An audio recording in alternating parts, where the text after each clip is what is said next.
وزیر صاحب نے کہا کہ اصل زندگی تو پرسکون آپ ہی لوگوں کی ہے، ہماری زندگی تو بڑی خرخشوں والی زندگی ہے، ہماری زندگی میں چین و سکون نہیں، ہر وقت ہمارے دماغ میں کوئی نہ کوئی ٹینشن رہتا ہے، فکر رہتا ہے، غصہ رہتا ہے اور انتقام کا جذبہ بڑھتا ہے، جواب دینے کا، برائی کا ہر روز جذبہ بھرا رہتا ہے۔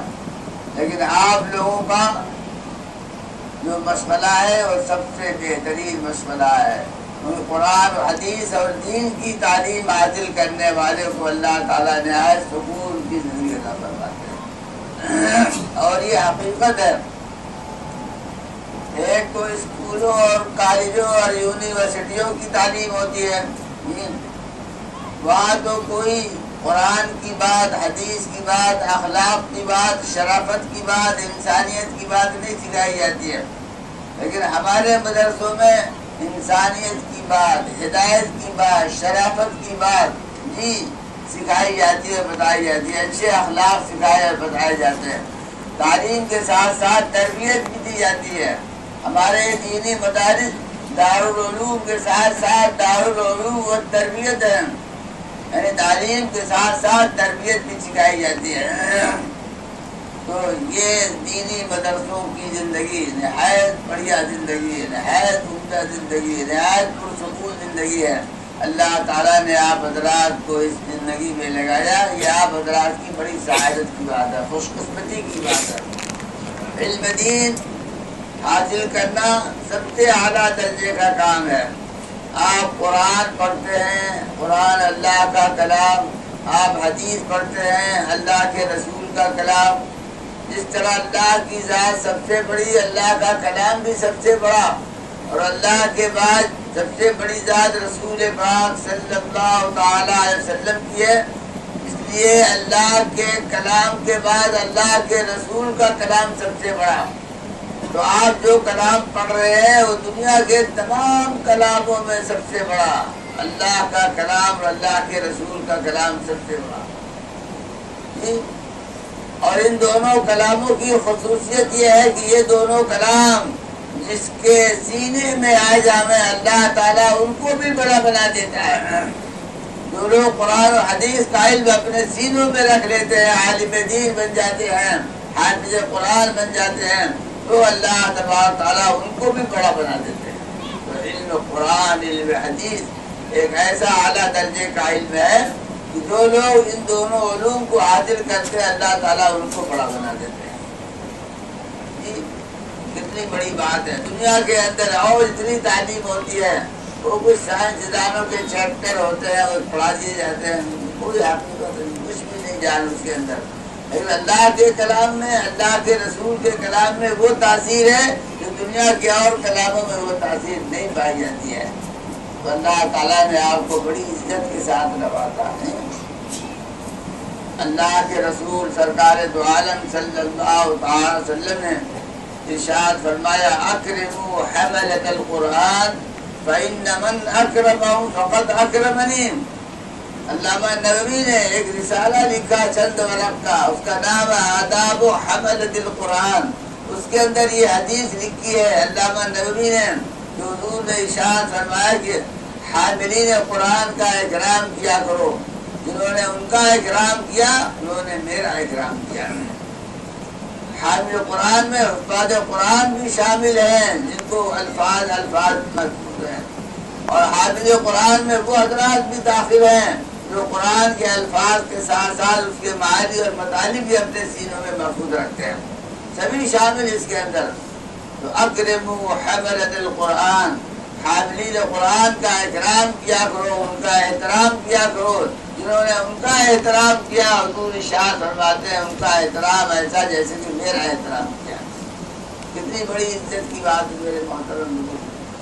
جب اللہ کے بھیجے ہوئے علوم کو، قرآن و حدیث کو آدمی حاصل کرتا ہے اور اس کے اوپر عمل کرتا ہے تو اللہ تعالیٰ اس کو ایسی عزت عطا فرماتے ہیں، ایسی عزت عطا فرماتے ہیں کہ اس کی عزت کے مقابلے میں کوئی عزت نہیں ہے۔ بادشاہوں کو بھی وہ عزت نہیں، بادشاہ بھی ان کے خاک پا بھی نہیں ہوتے۔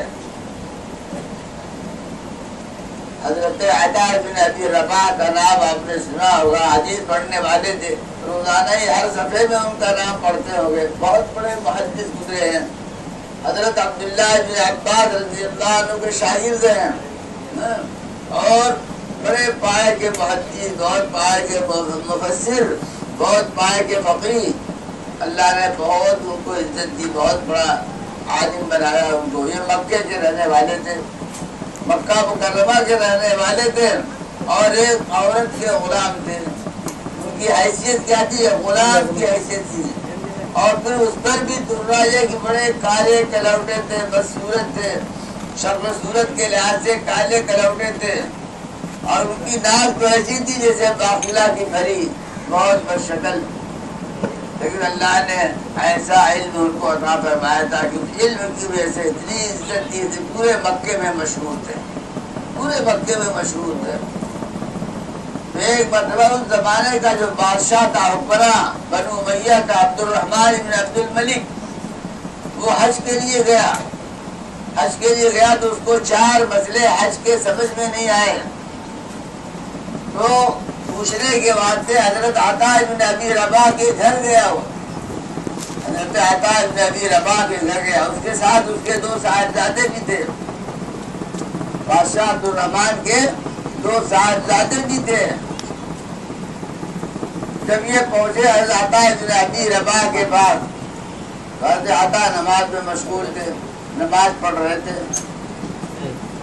یہ بیٹھ کے انتظار کرنے لگا، بادشاہ بیٹھ کے انتظار کرنے لگا۔ جب وہ نماز سے فارغ ہوئے اور ادھر متوجہ ہوئے، پوچھا بادشاہ سے کیسے آنا ہوا، بڑی بے اعتنائی کے ساتھ پوچھا کیسے آنا ہوا۔ بادشاہ نے کہا کہ میں 4 مسئلے پوچھنے کے واسطے آپ کی خدمت پہ حاضر ہوا ہوں، مجھے 4 مسئلے سمجھ میں نہیں آئے، ان کا حل چاہتا ہوں میں۔ حضرت عطا نے فرمایا بتاؤ کیا کیا وہ مسئلے ہیں۔ بادشاہ نے بتانا شروع کیا، ہر مسئلے کا جواب پھٹافٹ حضرت عطا بن ابی رباح نے دے دیا۔ بادشاہ بہت خوش ہو گیا، بہت خوش ہوا، بہت خوش ہوا،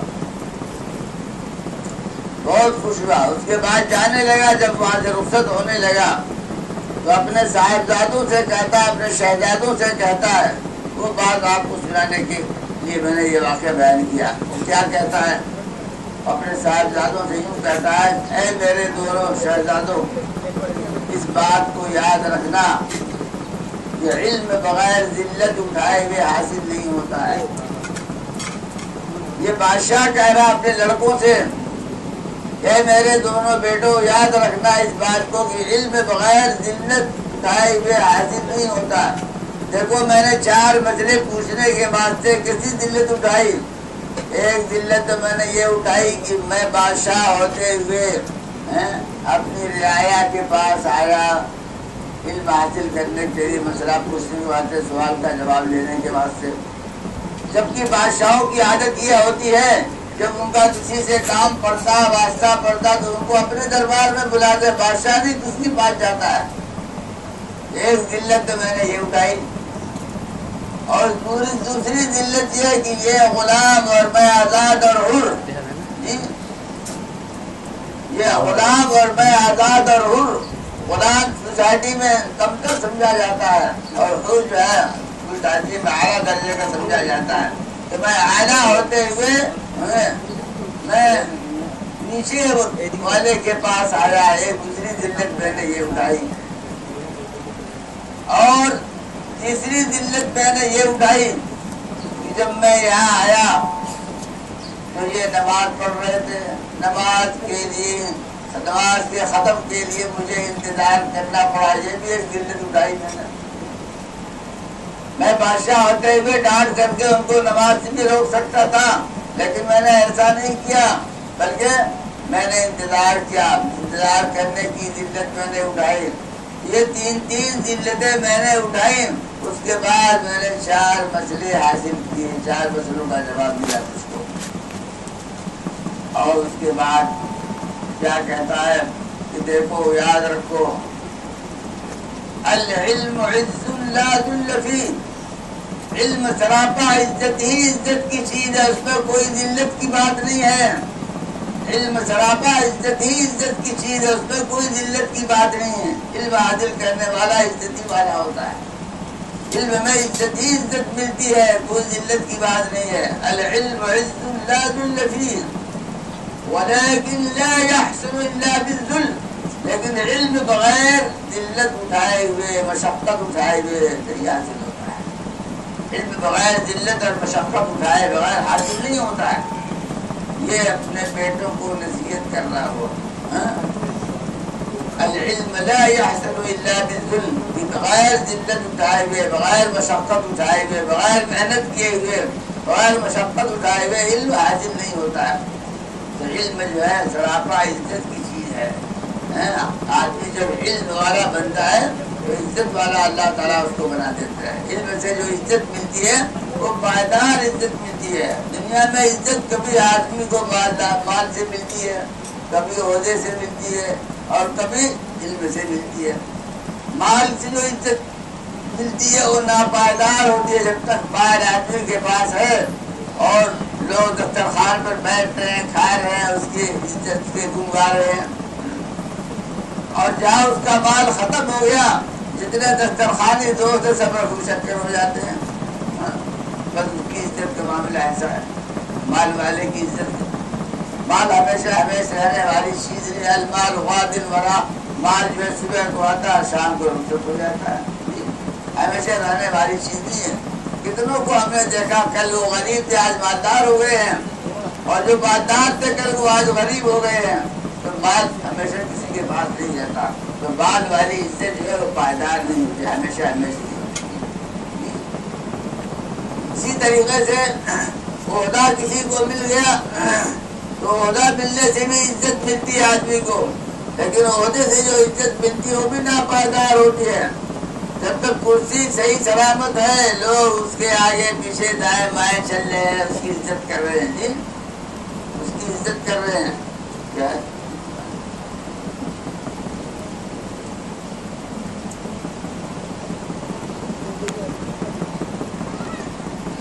اور جہاں اس کی کرسی ڈاما ڈول ہوئی، جی ساری عزت ختم، وہ بھی ایک عام آدمی کی طرح سے ہو جاتا ہے۔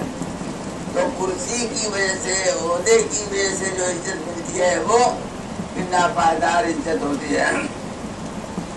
لیکن ایک وہ عزت ہوتی ہے جو علم دین حاصل کرنے کے بعد ملتی ہے۔ علم دین اور عمل صالح کی بنا پر جو عزت ملتی ہے وہ عزت پائیدار عزت ہوتی ہے، وہ ایسی پائیدار عزت ہوتی ہے، ایسی پائیدار عزت ہوتی ہے۔ میرے محترم اور عزیز طلبا، دیکھیے حضرت امام اعظم ابو حنیفہ رحمۃ اللہ علیہ علم کے پہاڑ گزرے ہیں، علم کے امام گزرے ہیں، جی حضرت امام مالک، امام شافعی، امام احمد بن حنبل، امام بخاری، یہ لوگ علم کے پہاڑ گزرے ہیں، جی ان کو گزرے ہوئے کتنا عرصہ ہوا؟ 1200 سال، 1100 سال، 1000 سال ان کو گزرے ہوئے ہو گیا، لیکن آج ان کے دلوں میں ہماری کتنی عزت ہے۔ آج اتنی عزت ہے کہ ہمارے سامنے اگر امام ابو حنیفہ کو کوئی برا بنا کہ کوئی گالی بکے تو برداشت نہیں کریں گے، اس سے لڑنے مرنے کے لیے تیار ہو جائیں گے۔ تو 1000 سال، 1200 سال گزر گئے ان حضرات کو، جی لیکن آج بھی ان کے بڑے عالم ہونے کی وجہ سے آج بھی عزت ہمارے دل میں موجود ہے۔ یہ عزت ایسی ہے جو پائیدار ہے، ہمیشہ رہے عزت انشاءاللہ۔ تو علم دین اللہ تعالیٰ نے وہ علم بنایا ہے کہ اس کے حاصل کرنے کے بعد آدمی کو وہ عزت ملتی ہے، وہ عزت ملتی ہے کہ بادشاہ بھی ان کی جوتیاں سیدھی کرتے ہیں آ کر کے علم والے کی۔ میرے عزیز طلبا، اللہ تعالیٰ نے آپ کو بھی اس نعمت سے نوازا ہے، ایسے مشورے میں لگایا ہے جو مشورہ سب سے اعلیٰ، سب سے افضل، سب سے بہتر، سب سے مقدس، سب سے مبارک، اس سے بڑھ کر کے اور کوئی مقدس مشورہ نہیں ہے۔ اب آپ کا کام یہ ہے کہ جس مقصد عظیم کو لے کر کے یہاں تشریف لائے ہیں، جی اس میں سعی بلیغ سے کام لیں، اس میں خوب کوشش کر کے، محنت کر کے، مشقت اٹھا کر کے، ذلت اٹھا کر کے، جی رات و دن ایک کر کے پوری دھند کے ساتھ اپنے پڑھنے لکھنے میں لگ جائیں، کتاب کو حل کر کے پڑھیں، کتاب کو سمجھ کر کے پڑھیں، مطالعہ کر کے پڑھیں، جی تو اس طریقے سے اگر آپ پڑھیں گے تو آپ کا علم جو ہے جاندار ہوگا، آپ کے اندر استعداد صحیح معنوں میں پیدا ہوگی، آپ کی استعداد صحیح پیدا ہوگی، آپ کے اندر مطالعے کی قوت پیدا ہوگی تو استعداد بھی ٹھوس ہوگی، صلاحیت بھی آگے بڑھے گی۔ تو میرے عزیز طلبہ، آپ کا کام یہ ہے کہ آپ ٹھوس طریقے سے علم حاصل کرنے والے بنیں، عالم محقق بنیں، تحقیقی علم والے بنیں اور عالم بعمل بھی بنیں۔ دونوں صفتوں کے ساتھ آراستہ ہونے کی کوشش کریں۔ جو عالم محقق نہیں ہوتا ہے، ٹٹپجی عالم ہوتا ہے، ایسے ہی میدان سے عبور کر کے پہنچ گیا دور حدیث تک، کچھ آیا گیا نہیں اسے، تو ایسا آدمی جو ہے کوئی کام کرتا ہے دنیا کے اندر، بلکہ وہ فتنہ و فساد کا ذریعہ بنتا ہے۔ ایسے لوگ دنیا میں فساد پھیلاتے ہیں، کوئی علمی کام نہیں کرنے کے لائق ہے تو فساد میں لگ جاتے ہیں، فتنے میں لگ جاتے ہیں۔ فساد کبیر عالم متحدق واکبر منه جاہل متنسق وما فتنة في العالمین کبیرة لمن بما فی دینہ یتمسک۔ بہت بڑا جاہل کچھ نہیں جانتا کہ کیا چیز فرض ہے، کیا چیز واجب ہے، کیا چیز سنت ہے، کچھ نہیں معلوم اس کو، تو فتنہ فساد کا ذریعہ بنتا ہے۔ اور ایسا عالم جو کچھ نہیں جانتا، اندر سے خالی ہے، کچھ نہیں آیا اس کو علم، تو دنیا میں فتنہ و فساد کا ذریعہ بنتا ہے۔ تو ہمیں چاہیے کہ ہم عالم محقق بنیں، ٹھوس عالم بنیں، ایسے عالم بنے کہ بے پڑھی ہوئی کتاب کو پڑھی ہوئی کتاب کے طریقے سے حل کرنے والے بن جاتے ہیں۔ سمجھے؟ حضرت شیخ الہند رحمۃ اللہ علیہ کیا ایک طالب علم آئے اور کہنے لگے کہ حضرت میں فاضل ہو گیا ہوں، دور حدیث سے مجھے سند ہدایت فرما دیجیے۔ تو حضرت نے فرمایا کہ سند تو اس کو دی حدیث جس کا پڑھا بے پڑھا ایک ہو جائے۔ ان کا یہ جملہ ذو معنیین تھا۔ وہ طالب علم کمزور تھا، اس نے اپنا دوسرا معنی سمجھا۔ ایک مطلب اس جملے کا یہ تھا کہ ایسا غبی ہے، ایسا کچھ نہیں جانتا کہ پڑھا بے پڑھا سب ایک ہے، اس کا کچھ نہیں جانتا۔ اور ایک مطلب اس جملے کا یہ تھا کہ اتنی زیادہ استعداد اس کے اندر پیدا ہو جائے کہ بے پڑھی ہوئی کتاب بھی پڑھی ہوئی کتاب کے طریقے سے ہو جائے، وہ سند لینے کا حقدار ہے۔ دوسرے کا عدد میرا حال ایسے ہی ہے، یعنی دوسرے معنی پورا ذکر کہا۔ تو مطلب یہ ہے کہ ہمارے اکابر نے، ہمارے مشائخ نے، ہمارے اساتذہ کرام نے اور اساتذہ کے اساتذہ نے یہ درس نظامی رکھا ہے، اس کا مقصد صرف یہی ہے کہ ہمارے اندر اتنی صلاحیت استعداد پیدا ہو جائے کہ ہم بے پڑھی ہوئی کتاب کو بھی پڑھی ہوئی کتاب کے طریقے سے حل کرنے والے بن جائیں۔ یہ ہے عالم محقق۔ اور یہ جب حاصل ہوگا جب کیا مطالعہ کر کے پڑھنے کے عادی بنیں گے، مطالعہ کر کے پڑھنے کے عادی بنیں گے تو آپ کے اندر یہ استعداد پیدا ہوگی، اور مطالعہ کرنے ہی کریں گے تو پھر آپ کا علم ایسے ہی رہ جائے گا، آپ پھر عالم بن کے نکلیں گے۔ اصل آدمی تحقیقی علم جب بھی آتا ہے جبکہ اس کے اندر تحقیقی علم ہو، مطالعے کے ساتھ پڑھتا ہو۔ ہم جب پڑھ کر فارغ ہوئے تو اپنے استاد محترم حضرت مولانا حبیب الرحمان صاحب محدث آدمی، جو دنیا کے سب سے بڑے محدث دور کے گزرے ہیں، ان سے ہمارے استاد بھی تھے، ہم نے ان سے بھی کتابیں پڑھی۔ تو ان سے ہم نے کہا کہ حضرت میں نے تو اپنی پوری زندگی میں کبھی کوئی کتاب نہیں خریدی، اس لیے میں اپنے گھر کا بہت غریب آدمی، میرے پاس کبھی پیسے ہی نہیں رہے۔ اب میں پڑھ کر فارغ ہو گیا اور مدرس ہو گیا ہوا، مجھے تنخواہ ملنے لگی ہے، میں چاہتا ہوں کوئی کتاب خریدوں۔ آپ مجھے مشورہ دیں کہ میں کون سی کتاب لوں۔ تو حضرت نے مجھ سے پوچھا کس فن کی کتاب لینا چاہتے ہو؟ میں نے ان سے کہا حضرت یہ بھی آپ ہی منتخب کیجیے کہ میں کس فن کی کتاب لوں۔ تو حضرت نے مجھے پہلے ایک اصول بتایا، وہ اصول آپ کو سنانا چاہتا ہوں۔ انہوں نے فرمایا کہ دیکھو، جب کوئی کتاب دیکھنے کا ارادہ کرو تو اس سے پہلے 2 باتوں کا خیال رکھو کہ اس کتاب کا لکھنے والا عالم محقق ہونا چاہیے، اور دوسری بات یہ کہ عالم بعمل ہونا چاہیے۔ ایسے عالم کی جب کتاب پڑھو گے تو علمی فائدہ بھی ہوگا اور عملی فائدہ بھی ہوگا۔ اور اگر عالم محقق نہیں ہے، علم باتیں لکھی اس نے، تو تو آپ گمراہی میں مبتلا ہو جائیں گے، گمراہی گڈھے میں گریں گے، بہت ساری اور باتیں آپ کو آپ کے علم میں آ جائیں گی۔ اور اگر عالم محقق اور عالم بعمل نہیں ہے تو اس کتاب کے پڑھنے کا کوئی عملی اثر آپ کی زندگی پر نہیں پڑے گا، کیونکہ مصنف کی کتاب جو ہے مصنف کے خیالات کی عکاسی کرتی ہے۔ یہ بڑی اچھی بات بتا، مطلب یہ ہے کہ عالم محقق بھی ہو اور عالم بعمل بھی ہو تو ایسے کی کتاب پڑھنی چاہیے۔ پھر مجھے مشورہ دیا کہ آپ علامہ ابن کثیر کی کتاب تفسیر ابن کثیر خریدیں، کہ وہ عالم محقق بھی ہے اور عالم بعمل بھی ہے، تحقیقی علم ان کا ہے، اور جو کچھ لکھتے ہیں تحقیقات کے ساتھ لکھتے ہیں، اور عالم بعمل بڑے نیک اور صالح بھی عالم ملے ہیں۔ تو پھر میں نے اپنی زندگی میں سب سے پہلے تفسیر ابن کثیر خریدی تھی۔ پڑھنے کے بعد سب سے پہلے اپنی جو پہلی تنخواہ ملی تو میں نے قرآن پاک خریدا، میں نے اور الحزب العظم میں کتاب لی پہلی تنخواہ سے، اور پھر اس کے بعد میں نے تفسیر ابن کثیر سب سے پہلی کتاب خریدی اپنی زندگی میں۔ اور اس زمانے میں صرف 25 روپے میں سعودیہ سے منگوائی تھی میں نے کتاب، 25 روپے میں، چمڑے کی جلد، آج بھی وہ موجود ہے میرے پاس، چمڑے کی جلد والی۔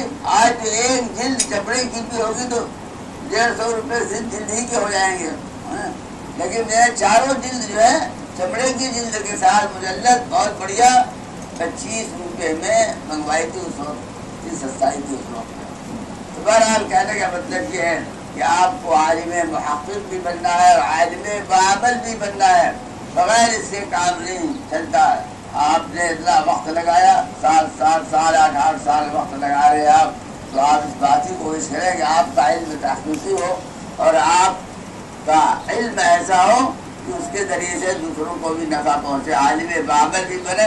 اللہ تعالیٰ آپ کو سبھی طلباء عزیز کو اس کی توفیق عطا فرمائے کہ سب کو علم تحقیقی حاصل کرنے کا ذوق شوق عطا فرمائے، اور عملی ذوق بھی سب کو عطا فرمائے، تاکہ ہم اس زندگی میں ایسے عالم بنے جو عالم بعمل ہو۔ جب آدمی اپنی تعلیم علمی کے زمانے ہی سے محنت کرتا ہے اور عمل کی کا شوق رکھتا ہے تو اللہ تعالیٰ اس کے لیے دروازے کھول دیتے ہیں۔ والذین جاہدوا فینا لنہدینہم سبلنا، ہماری راہ میں جو مجاہدہ کرتا ہے، محنت کرتا ہے، مشقت اٹھاتا ہے، اللہ تعالیٰ اس کے سینے کو کھول دیتا ہے۔ ایسی باتیں ان کے سینے سے نکلتی ہیں جو کتابوں میں نہیں ملتی ہیں، جو کتابوں میں نہیں ملتی ہیں۔ ایک دفعہ حضرت مولانا وسیع اللہ صاحب جو حضرت خالد اللہ علیہ کے سب سے بڑے خلیفہ، ہمارے وطن سے قریبی ان کا مکان، اصل رہنے والے وہ تھے فتح پور تال لرجا کے رہنے والے تھے، وہ بعد میں الہ آباد چلے گئے تھے، وہ الہ آبادی کے ساتھ مشہور ہو گئے۔ اصل رہنے والے ہمارے وطن سے قریب 4-5 میل کے فاصلے پر۔ تو حضرت مولانا وسیع اللہ صاحب رحمۃ اللہ علیہ اپنے پڑھنے کے زمانے میں بڑے متقی، بڑے پرہیزگار تھے، بڑے پرہیزگار، کھانا بھی کھاتے تھے تو ایسے گیہوں کا جو اپنے طور پر خود بواتے تھے، اور کوئی اس میں ناجائز کام نہیں ہونے پاتا تھا۔ ایسے متقی پرہیزگار بچپن سے تھے، وہ بچپن سے اللہ نے ان کے تقویٰ کا۔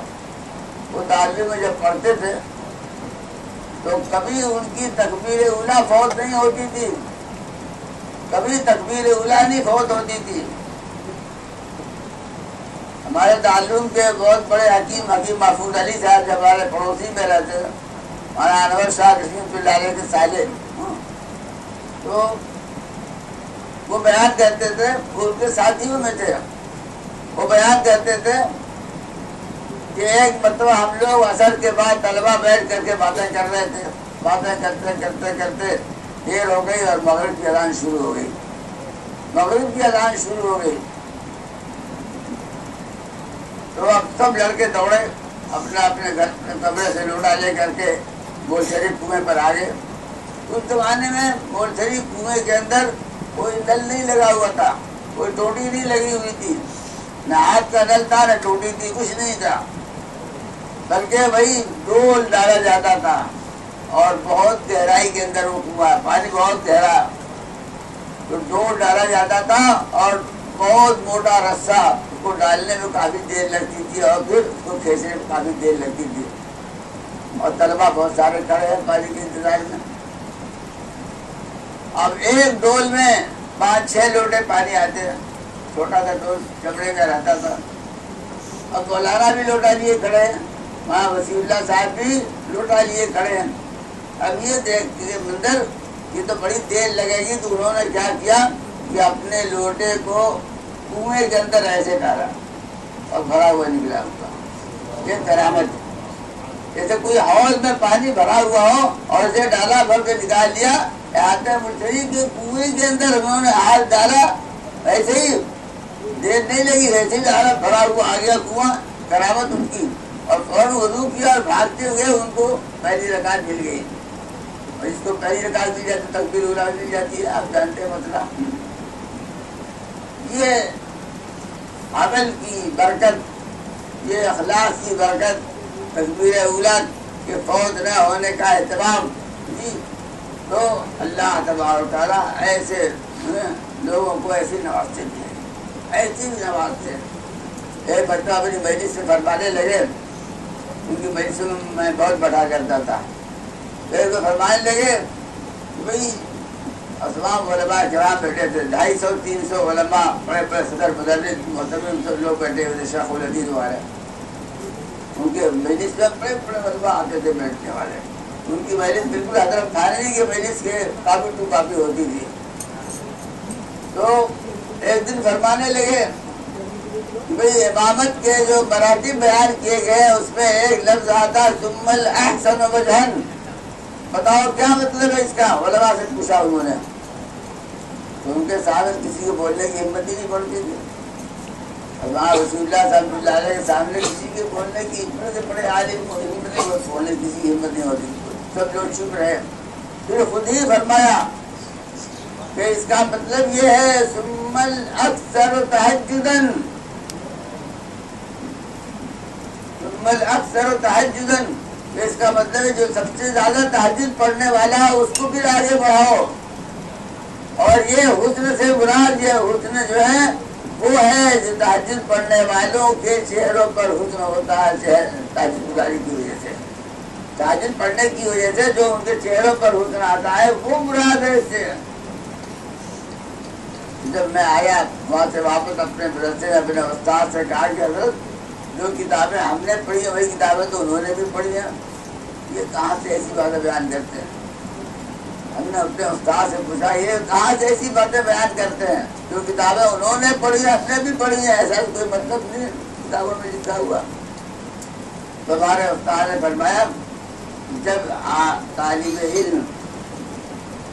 علمی کے زمانے میں عمل کی طرف رغبت رکھتا ہے تو اللہ تعالیٰ اس کے سینے کو کھول دیتے ہیں، حدیث مفہوم ایسا تھا، اللہ تعالیٰ اس کے سینے کو کھول دیتے ہیں اور پھر ایسی ایسی باتیں اس کے ذہن میں آتی ہیں جو کتابوں میں نہیں ملتی ہیں۔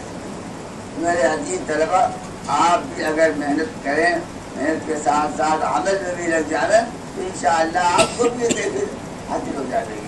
اللہ تعالیٰ آپ سبھی لوگوں کو عالم بعمل بنائے، عالم محقق بنائے، اور شوق ذوق کے ساتھ پڑھنے میں سب کو توفیق عطا فرمائے۔ وآخر دعوانا ان الحمدللہ رب العالمین۔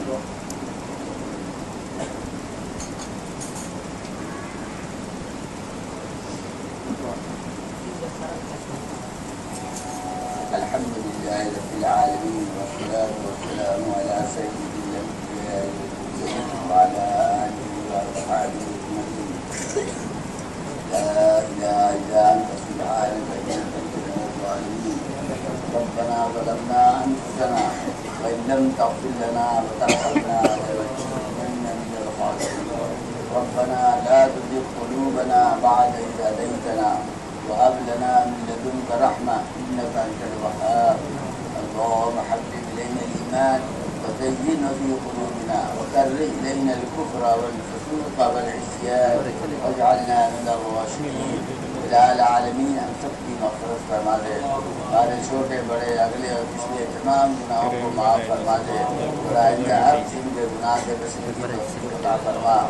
اللہ یہ طلباء عزیز جو دور دراز سے تیرا علم اور تیرے رسول کا علم حاصل کرنے کے لیے آئے ہوئے ہیں، اے اللہ ان کو قبول فرما، ان کے پڑھنے کو قبول فرما، اے اللہ ان کی محنتوں کو قبول فرما، اے اللہ ان کے علم کو قبول فرما، اے اللہ علم سے عملی حالت پیدا کرنے کی توفیق عطا فرما، اے اللہ اپنے فضل و کرم سے ان سب کو علم تحقیقی عطا فرما، علم نافع عطا فرما، اے اللہ ان کو دین کا بہترین داعی اور سپاہی بنا، اے اللہ اپنے فضل و کرم سے جو اساتذہ کرام ان کو پڑھا رہے ہیں، قربانیاں دے رہے ہیں اور محنتیں کر رہے ہیں، اے اللہ اپنے فضل و کرم سے ان کی قربانی اور محنتوں کو قبول فرما، اے اللہ یہ مدرسہ ابھی ابتدائی حالت میں 5 سال کی عمر بتائی گئی، اے اللہ اور اس کے لیے جگہ بھی خریدی جا چکی ہے، اے اللہ اپنے فضل و کرم سے اس جگہ کے بدلے میں جو قرضہ ہو گیا ہے، اے اللہ اس قرضے کو ادا کرنے کی توفیق عطا فرما، قرضے کی ادائیگی کی توفیق عطا فرما، اے اللہ لوگوں کو اس درجہ متوجہ فرما کہ اس کی تعمیر جلد سے جلد ہو جائے اور پائے تکمیل سے اس کی تعمیر کو پہنچا دے، اے اللہ اپنے فضل و کرم کا معاملہ فرما، اے اللہ اس مدرسے میں دن دوری رات چوری ترقیاں عطا فرما، اے اللہ ہمارے محترم حضرت مولانا محمد علی صاحب جو اس کے لیے ہمیں وقت توجہ کرتے رہتے ہیں اور بھاگ دوڑ میں لگے رہتے ہیں اور فکر میں لگے رہتے ہیں، اے اللہ ان کی محنتوں کو، ان کی جدوجہد کو، ان کے افکار کو قبول فرما، اے اللہ ان کا سایہ دیر تک لوگوں پر باقی رکھ، اے اللہ اپنے فضل و کرم سے ان کو بے حد قبول فرما، مدرسے کو بھی قبول فرما، ان کی کوششوں کو، جتنے بھی اساتذہ کرام ان سب کی کوششوں کو قبول فرما، اے اللہ اپنے فضل و کرم کا معاملہ فرما، اے اللہ آج یہ ابتدائی حالت میں ہے، آئندہ اے اللہ اس کو انتہا تک پہنچا دے، آج تھوڑے سے طلبا دکھائی دے رہے ہیں، اے اللہ آئندہ اس میں ایسی برکت عطا فرما اس میں بہت زیادہ طلبا نظر آئیں، اے اللہ اپنے فضل و کرم سے اس مدرسے میں خوب ترقی عطا فرما، خوب برکت عطا فرما، اے اللہ ان کو خوب برکت عطا فرما، خوب ترقی عطا فرما، اے اللہ ہر قسم کے خیر سے نواز اور ہر قسم کے شرور فتن سے، آفات و بلیات سے ہم سب کی حفاظت فرما، اے اللہ ہمیں ہر کام اخلاص کے ساتھ کرنے کی توفیق عطا فرما، حضرات اساتذہ کو اے اللہ اخلاص کے ساتھ پڑھانے کی توفیق عطا فرما، تمام طلباء عزیز کو بھی اخلاص اور نیک نیتی کے ساتھ پڑھنے کی توفیق عطا فرما، اے اللہ اپنے فضل و کرم سے ہم سب کو عالم بعمل بنا، ہم سب کو عالم محقق بنا، ہمارے علم کو قبول فرما، ہمارے عمل کو قبول فرما، اے اللہ تو ہی نفع دینے والا ہے، تو ہی علم دینے والا ہے، اے اللہ ہم سب سے ہاتھ اٹھا کر کے